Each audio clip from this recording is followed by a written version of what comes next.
Hello guys, and in today's video I will show you how to remove or change the wristbands on your Samsung Galaxy Watch 6.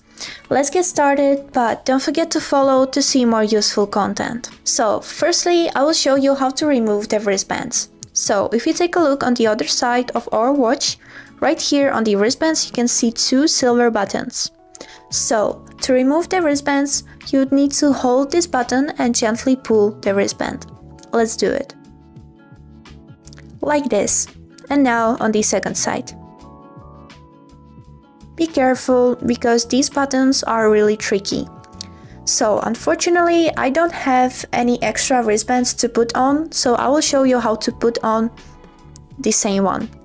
So we need to take a close look on the wristband and find this part which doesn't have this stop part on it. So to put the wristband on, you need to hold this button and put the watch carefully on by this side. Let's do it.